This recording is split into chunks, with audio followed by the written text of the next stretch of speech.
इस वक्त बदकिस्मती पे है, मुझे इस पे बहुत दुख है कि हमारे मुल्क की जजेस की जो मराहत है, पर्क एंड प्रिविलेजेस हैं, उसमें पाकिस्तान की जुडिशरी तकरीबन 10 ममालिक जिनको पर्क्स एंड प्रिविलेजेस जजेस को मराहत और सहूलियात मिलती है उसमें आती हैं, और इंसाफ की फराहमी में हमारी जुडिशरी का नंबर है 124वां। मुझे हैरत होती है, अफसोस की बात यह है कि जजेस की मराहत और सहूलियात में पाकिस्तान 5 और 10 पहले 10 ममालिक पे है दुनिया में, और इंसाफ की फराहमी में पाकिस्तान 124वीं नंबर पे है। मिस्टर चेयरमैन, हमारा जो ट्रांसपेरेंसी इंटरनेशनल 2020 की जो सर्वे है उसमें 180 ममालिक में हमारी जुडिशरी 120 नंबर पर आ गई है, और हमारी जजेस की तनख्वाहें इतनी ज्यादा हैं कि एक जज की पेंशन जो है वो 6 और 7 लाख है। और मुझे नेशनल बैंक के एक बंदे ने बताया कि जिस दिन किसी जज की पेंशन की अदायगी होती है तो हम बाकी पेंशन से कहते हैं कि आज चले जाएं, आज बाकियों को अदायगी नहीं हो सकती। इतनी बड़ी तादाद में तो पेंशन लेते हैं, लेकिन इंसाफ कहां है? मराहत है, सहूलियात है, तनख्वाहें हैं, पेंशन है, प्रोटोकॉल है, लेकिन 2.1 मिलियन पेंडेंसी है और कोई इंसाफ लोगों को नहीं मिल रहा। और सुप्रीम कोर्ट का और आला अदालतों का दरवाजा वो सोने की चाबी से खुलता है। जिसके पास सोने की चाबी नहीं है उसको अदालत तक रसाई मुमकिन नहीं है। इंसाफ खास तबके तक महदूद है। गरीब अवाम पाकिस्तान की अदालतों से, इंसाफ से वो महरूम है। मिस्टर चेयरमैन, जज साहिबान कहते हैं कि कोई सेक्रेट काव नहीं है, कोई सेक्रेट काव नहीं, कोई मुकद्दस गाय नहीं है। लेकिन मैं जज साहिबान से पूछता हूं, जब ये पेंडेंसी है, जब आप लोगों की कारकर्दगी ये है, तो क्या कंटेम्प्ट ऑफ कोर्ट की आड़ में आप लोग सेक्रेट काव तो नहीं बने हुए? कंटेम्प्ट ऑफ कोर्ट की आड़ में, तौहीन अदालत की आड़ में क्या हमारे आला अदलिया और हमारे जस्टिस साहिबान वो खुद सेक्रेट काव तो नहीं बने? अगर उनका कोई अकाउंटेबिलिटी का निजाम है, अगर कोई उनका खुद एहतसाबी का निजाम है, अगर उनके खुद कोई जायजा और परफॉर्मेंस को गेज करने का निजाम है, तो फिर 2.1 मिलियन मुकदमात पाकिस्तान की अदालतों में क्यों हैं? इसलिए मिस्टर चेयरमैन, ये एक बहुत बड़ा इशू है और मुझे तो हैरत है। मैं जज साहिबान से कहता हूं, आप लोग सियासत में तो मुलविस होते हो, आप आए दिन वाकयात आते हैं, जैसे आज भी हमारे सेनेटर तारड़ साहब ने एक बात की।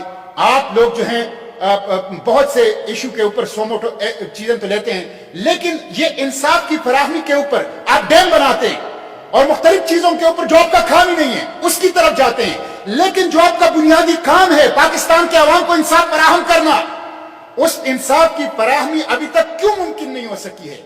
और दिन ब दिन पाकिस्तान में यह पेंडेंसी जो है वो क्यों बढ़ रहा है?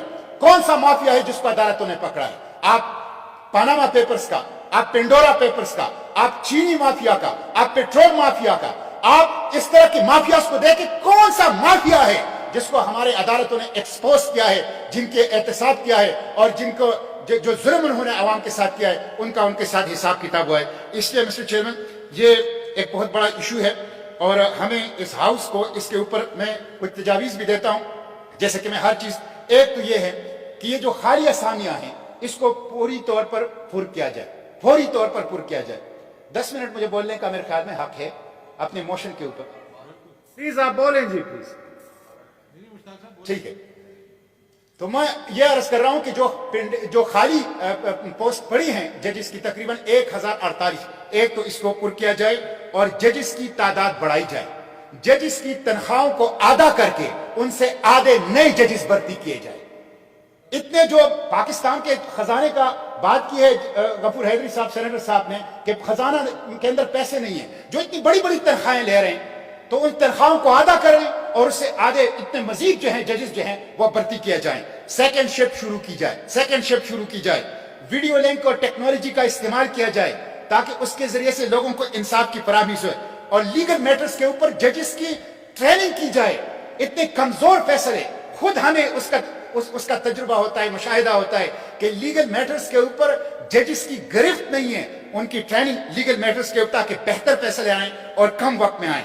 और इसी तरह जो बार काउंसिल एक्ट है जिसमें वकला पेश नहीं होते, उसके लिए कोई तादाद मुतय्यन की जाए ताकि केसेस जो है वो प्रोलॉन्ग ना हो और इंसाफ की फराहमी से लोगों को उसको महरूम ना रखा जा सके। इसलिए मिस्टर चेयरमैन, लोग भूखे रह सकते हैं, लोग नंगे पांव रह सकते हैं, لوگ اپنے دوسرے حقوق کے اوپر بھی کمپرومائز کر سکتے ہیں لیکن انصاف کے بغیر کوئی نہیں رہ سکتا.